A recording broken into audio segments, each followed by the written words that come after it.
I went and played 9 holes yesterday, and then went to the driving range after with a buddy of mine. Okay. Um, Played with this awesome kid. Just picked up golf a couple of years ago, Okay. and it was interesting because he just told me he broke 100 for the first time last Very weekend. cool. I was like, that's awesome. That is awesome.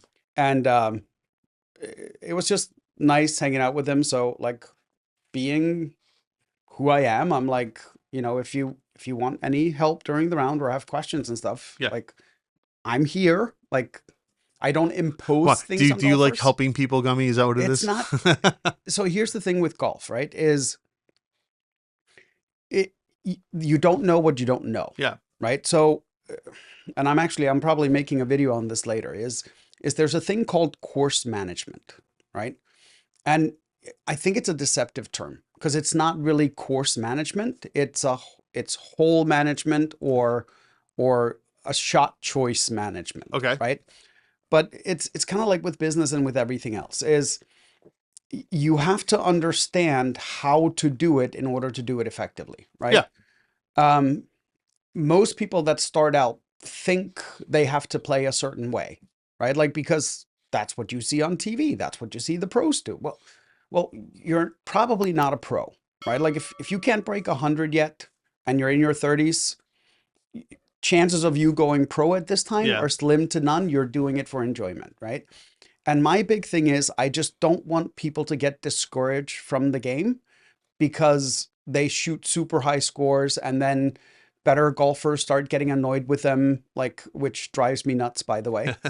Like the you people were behind you. Oh, yeah. behind you. Oh, they're rushing you. I know. I I'm know. like, stop, right? Like, just let them play, As right? long as the ranger doesn't come over and say, come on, guys. Correct. That's the But only if thing you got to worry if the about. ranger does, don't worry about it. Yeah. Pick it up, move along, Yeah. right? But when we talk about course management, all we're really talking about is deciding before you hit your first tee shot is how am I going to play this hole? Yeah. Right. So the hole I'm actually going to use today is a par 5, right? And for a golfer that it hasn't broken 100 yet, you should not be trying to shoot 5. Right. You should be trying to shoot 6, right? But if you start on the tee box knowing that I now have 4 shots to get to the green instead of 3 shots, well, that changes how you set up, Yeah. right? So now you can just look at the start of the fairway and go, okay, it's 140 yards to get to the fairway. Perfect. Hit a 7-iron. Yeah. Right? And just get onto the fairway because you're not. By the way, this will revert back to some business advice at some point. I know where you're going with this. Right. Let's make sure everybody else knows that this will And become business advice real soon. Now you just need to know, like, how far is it to the edge of the fairway, right? So you play whatever you need, whether it's 2 shots. If you have 300 yards left, hit that 7-iron twice again. Yeah. And now you have a 90-yard shot into the green, and you just need to understand where the pin is, right? Like, and try to get it on the green. Approximate, yeah. Don't try to hit the perfect shot. Right. Just get get it on, yeah. right? And now you just hope that you can 2-putt, right? You've now bogeyed the hole. Yeah. If you play bogey golf, you're shooting sub 100. Yeah. Right? Shooting what? High 80s, right? No, you're shooting like that's 90. 90, yeah. Yeah. On a par 71, you're shooting. Well, it'd be 89. Yeah. So Yeah, if you high play 80s. bogey golf, high 80s. On a par 72, you're shooting 90, Yeah. right? But it's interesting because when I started playing, I didn't realize that's how you should be playing golf, right? And it's funny because, and now comes the tie into business, is where this applied to me the most in work was understanding logistics and warehousing and inventory and it's stuff that so when I bought the business, the print shop that I have, right? The first thing I went in and I walk into the warehouse and I'm like, why do we have so much stuff here? And they go, what do you mean? They're like, we just order pallets of everything. And I'm like, that's 2.5 years worth of that specific product because it doesn't really sell. He's like, well, we always just got used to, because we have the space. And I'm like, but that's not managing inventory. Like, did nobody ever teach you to manage inventory? And he was like, no, I just kind of was put in this job and told to make sure we always have stuff. Yeah. I'm like, okay, Let's teach you inventory Yeah, management, right. right? Like, let's look at sales. Let's start looking at sales forecasts. Let's look at previous year sales. And then let's try to keep our inventory to a minimum, because the less inventory we Right. have, the more cash we have on hand. Yeah. The more cash we have on And hand, the more space. the better I feel. Yeah. Right. Yeah, of course. Right? Um, but it was funny. So, like, I had to walk him through inventory management. I had to walk him through understanding, like, you have to look at the next week, right? Because whatever we order now, we get it in 2 days. Yeah. So when you take inventory on a Monday, right, or a Tuesday, you should know how much you need to order of each product that arrives Oh yeah. Friday, so that Sure. we have it for the following week, right? And that really applies throughout everything in business, right? It's cash management, it's it's tax liability Yeah. management. It's like you need to see the entire layout and then chunk it up into portions that make sense, right? Yeah. Sometimes that's skill level, sometimes that's knowledge, sometimes that's who to bring in. Like, there's all these different elements, which is part of the reason I love golf. Is there are so many Sure. analogies that translate directly from golf to business, Yeah. right? And I mean, when you're first starting out, you Hmm. don't have that historical data. Correct. So you have to guesstimate, right? You have Yes. to take Yeah. some guesses, make some estimates, right? Yeah. And you could be way off, and that's okay. Correct. Because, over the first few weeks, months, maybe a year or so, you'll start getting reliable data. And this is the beauty of it, right? This is even where golf relates to this stuff, right?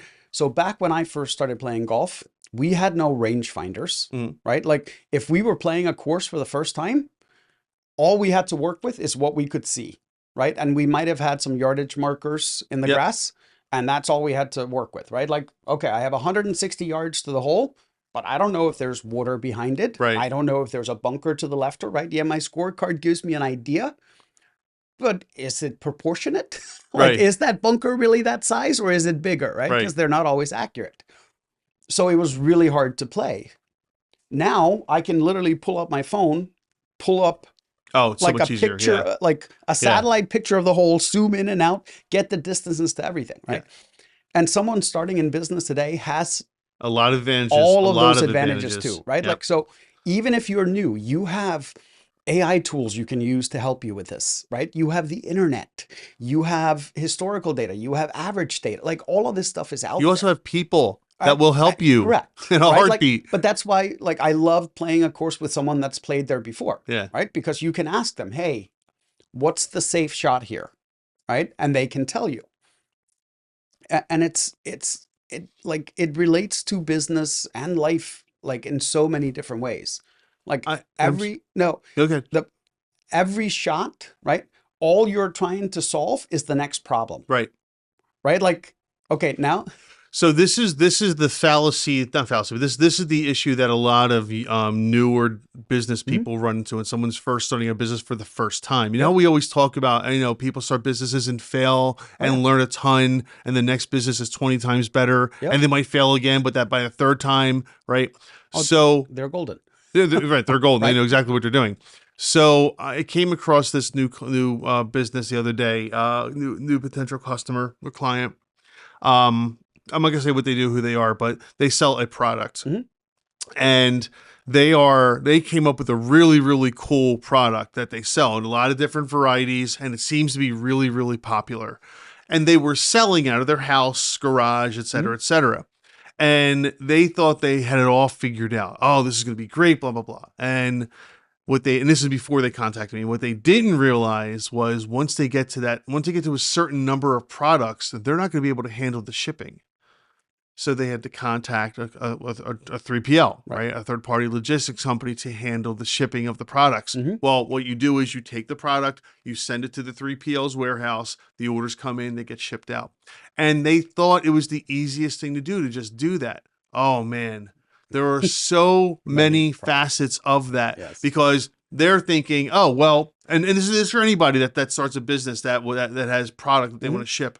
When it comes to that, it's not just an order comes in and it goes out. No, no, no, no, no. There are so many different pieces to it. depending on the company you work with, it could be, well, there's one charge for getting the order. There's another charge for walking to pick the order. There's another charge for boxing the order. There's another charge for putting the label on the order, and another charge for putting it on the UPS truck. Oh, and by the way, it's been sitting in our warehouse. There's a charge for that as well. Right. And then do you want ground shipping? Do you want 2-day shipping? Right. Do you want it in a plastic bag or do you want it in a box? And what they didn't realize was that, and because they were doing such large quantities for the first few months, they didn't realize that they were losing money on every sale. Yep. Because at home, when they did it, let's just arbitrarily say the product was $40 for one product, and it was $9 in shipping or something like that, right? That's what it cost at home, right? Because they did the box and everything like that. From a 3PL, that could be 15. And their hard cost might have been $25. Right. So they were made, the $9 is being paid by the customer. Yep. Customer pays $40. They walk away with $15. Yep. But when he goes to the 3PL is charging you, 80 cents for the storage for that item. And then they're charging you $1 here, 25 cents there. By the end of the day, instead of walking away with $15, they're walking away with $4 or $5. Yep. And that doesn't even cover some of your overhead and such sometimes. And but that's also part of scaling, is like they could have gotten their own warehouse. They could have hired someone to do it. Now you have overhead costs. Now you're paying for that warehouse, whether there's something in it or not. Yeah. Right? You're paying the salary for that person. Like, this is where understanding these things. The understanding is the key. Yes. They just thought, hey, I ship my stuff there and it goes out. No, there's so much more to it. Technically, yes. Well, right? That's what happens. But yes, but you are paying for that service. Exactly. Right? Like so there's you're right. Like golf, it's every step is there's something you have to know and something you have to learn along the way, and you'll learn these things along the way. You might pay a little bit of a price sometimes, but it's like understanding risk management, right? Like, that's kind of what golf is managing your risk. Yeah. Is it worth it? Like, if things go wrong, are they going to go horribly wrong? Or are they going to go salvageably wrong? Right. Or there's just going to be a rough situation? Yeah. Right? Like, that's and it. a lot of times it's going to be salvage or rough. It's not going to be horrible. Yeah. But, ideally, you want to hit it perfect every time and land in a perfect spot. Yeah, because that happens. Every time. We're all talking right? Like, especially in business, right? Best quote I ever read from someone was, if you want to make God laugh, tell him your plan. That's funny. Right. If you found this clip interesting, make sure to go listen to the full podcast. There's lots more content there.